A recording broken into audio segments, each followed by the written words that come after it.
It's a decision. Obedience is not a gift. You won't find it. If you look up the 9 gifts of the Spirit, you won't find obedience among them. It isn't something if you've been serving God long enough, or if you read your Bible good enough, or you've attended church faithful enough, or you pray long enough and hard enough, or you spend enough time in prayer, or you reach some spiritual plateau, suddenly obedience is just this gift that just flows out of your life. No.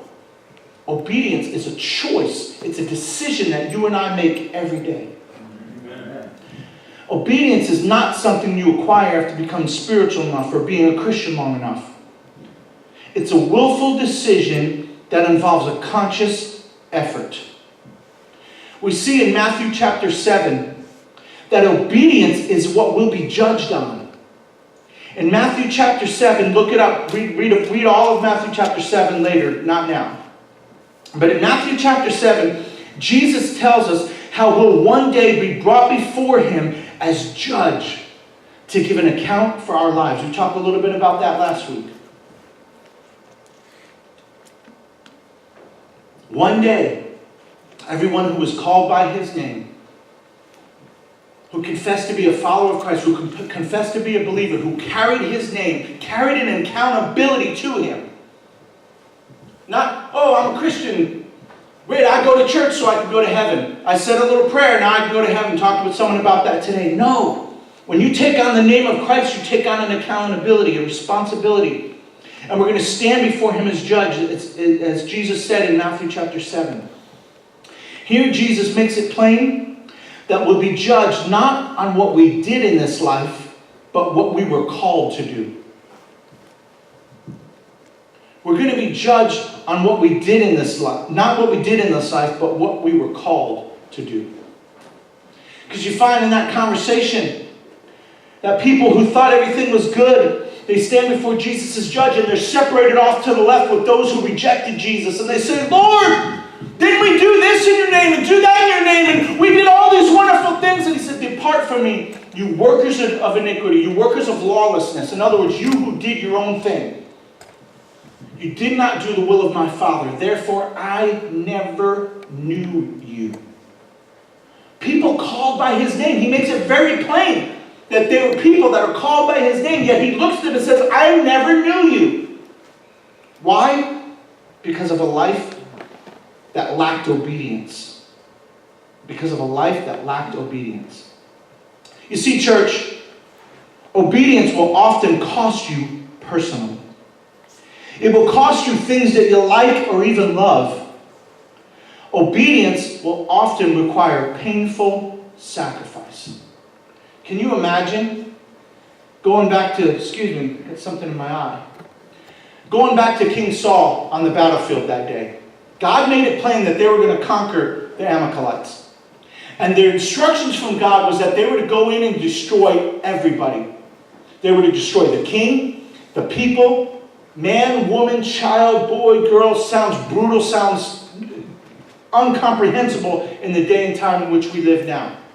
But they were to destroy everything and everybody, because God knew if they didn't, that there would continually be enemies that would continue to come up against them. That's why over time, the people of God had to keep dealing with the Philistines, because the first time they faced them, they didn't wipe them out like they were supposed to. So they were a continual enemy for them throughout time. And so they had instructions that they were to destroy everything, and they didn't want them God didn't want them to be tainted and corrupted by the things and the spoils that they would normally take and receive. So He said, destroy everything. Animal, cattle, gold, silver, rubies, wood, temples, destroy everything. Wipe it out. Take the land of the Amalekites off the map. So what did they do? They went in and they took the king for himself. Saul's like, yeah, I got the king. And parading around with the king bound up, saying, I've taken captive their mighty king. And they took the spoils for themselves, the gold, the fine things, the rubies, the diamonds, and all these things. And they took it and they justified it and said, well, we'll make a sacrifice to God. We'll give God some of this. We'll make a burnt offering and we'll give some to God. But that's not what they were instructed to do, so they were in disobedience. It doesn't matter how much good they were going to do with their disobedience. It was disobedience and it was displeasure to God. Sometimes, unfortunately, That's what our life looks like. Could you imagine how hard that must have been for the people? Look at all these spoils. Man, we beat them good, Dave. Amalekites who? Nobody will ever remember the Amalekites. Saul's got their king. He's going to publicly execute him. Everybody's going to fear Israel. And look at all these weapons. Man, look at that 24 karat gold sword of that general. I'm taking that for myself. I'm going to put that on my wall. I'm going to remember this day. Look at all these spoils. Look at all the gold. Look at all the silver. We destroyed the whole land of the Amalekites. Look at all the technology they had. Whoa, yeah, we got that for ourselves now. We'll just take a little bit. Well, didn't God say we were supposed to destroy all of it? Oh, we'll give him a sacrifice. It'll be all right. We'll give a little bit to God. It's all good. No. And I imagine it had to have been hard to destroy everything. It's not going to be easy to put to death the things in our lives that need to be put to death in order to follow Christ. It's going to often require painful sacrifice. It's going to be painful. It's painful to watch things die that you love. It's painful to put to death things that you value and you cherish. But in order to be what God's called us to be and do what God's called us to do, if we want to walk in the extraordinary, if we want the power of God to fill our lives, and we want to be able to do what's in this word and do what God's called us to do, we can't just show up. It had to have been hard to do what they did, but obtaining the power of God is often costly. In Matthew chapter 16, give me that next one, Jeremiah. Jesus said, "He who comes after me must deny himself, pick up his cross, and follow me." We talked about that. Give me the next one, Jeremiah. In Luke chapter 14, Jesus said, "If anyone comes to me and does not hate his father and mother, wife, children, brothers, sisters, yes, and even his own life, he cannot be my disciple." Now, just so you know, we've talked about this before. Let me clarify this too.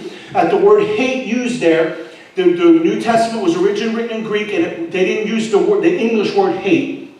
The word that was used there for hate didn't mean to speak ill will of, to despise, to want to see harm come to, when we think of the word hate.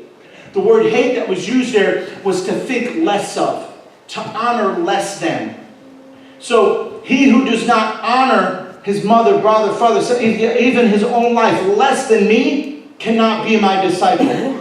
And whoever does not bear his cross and come after me cannot be my disciple. He who does not bear his cross. Jesus said this before he died. This was before he was crucified. So everyone knew about Roman crucifixion in that day. In Jesus' 3.5 years of public ministry, they probably witnessed Roman crucifixion because they did it all the time. And so they knew what he was talking about, to bear your cross. That means I got to pick up this device of death that's going to kill me, and I've got to pick it up. He who does not do that cannot be my disciple. He who does not die to himself, deny himself, and die to himself, is not worthy to be my disciple. This is what Jesus said. I know it's not pretty, it's not comfort food, it's not comfort preaching. But the power of God that we can walk in when we do that should excite all of us. That's the kind of get up out of your seat and shout kind of preaching, that we can actually experience that kind of power. We can actually do what the disciples did. We can actually be Moses's. We can be Samuel's. We can be Abraham's. In this room, there's Joshua's and there's David's. The only thing holding us back is obedience. Amen. The only thing stopping you from being a Moses or a David is obedience. Obedience is costly, but it's what moves the heart of God on your behalf. It's what gets his attention. Obedience is better than sacrifice. See, you can give all of your time, you can give all of your money, you can give all of your resources, but be disobedient to his call on your life and still be displeasing to God. Why? Because you're not walking in obedience. What pleases him, What moves his heart, what gets his attention, is obedience. That's why David stood out to God. That's why when nobody else even knew he existed, even his own dad didn't even think of him. Even his own dad didn't count him worthy to come before the prophet. When the prophet showed up and said, the Lord has sent me to your house. This is on the down low. Keep this private, Jesse, but this is on the down low. But God himself has sent me here today to anoint the next king of Israel. Whoa! One of my sons is going to be king? Yeah, but now, this is private now. Keep this on the down low because Saul's in rebellion and he'll come and he'll slaughter your whole household. So keep this on the down low. Tell your sons, bring all your sons before me. All right, go get him. He starts to name them off. Gets all his sons. They come and they stand before the prophet. They're all proud, big, tall, handsome young men, all warriors in Saul's army. And Samuel stands before him one by one. God says, nope, not him. Next one. Nope, not him. And it goes on and on. And God rejects each and every one of them. And Samuel says, this doesn't make sense. I know what God told me. I know the next king is in Jesse's household. Jesse, do you have any more sons? Well, yeah, there's this one son. I mean, he's just a boy. He herds my sheep. I don't know if he's the runt of the litter or what happened to him. It's probably his mom's fault. I don't know, but he's not tall like the rest of them. He's not good looking. He's not muscular. He's not trained. He carries around a staff and a slingshot all the time. About the only thing he can do is herd sheep. Get him. Bring him to me. I know what God told me. And he brings him before him, and immediately Samuel knows this is God's anointed. This nobody. No one knew about him that day. He didn't stand out. But he stood out to God. God noticed him. God knew about David and plucked him out of obscurity. Why? Because David was obedient.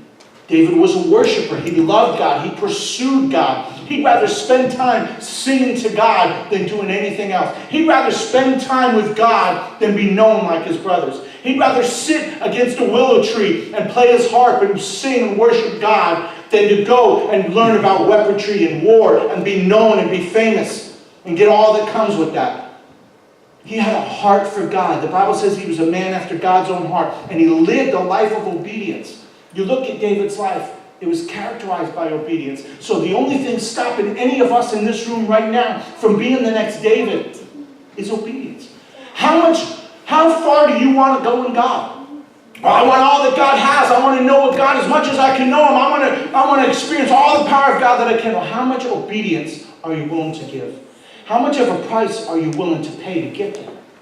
Are you satisfied and comfortable where you're at? Comfortable Christianity never did anything for anybody.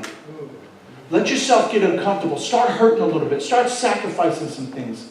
Start making God the object of your passion and pursuit. And watch what he'll do in your life. Stand to your feet. I'll give you the last one. Jeremiah, give me the last one. Obedience is what will turn the ordinary into the extraordinary. Not some special skill or talent, yet God does bestow us with skills and talent. But that alone is not what accomplishes the extraordinary. It's obedience. The Bible says that God takes the foolish things of the world to confound the wise. That's why God can take a nobody and use them to accomplish extraordinary things. Father, thank you so much for your word to us this morning. I pray that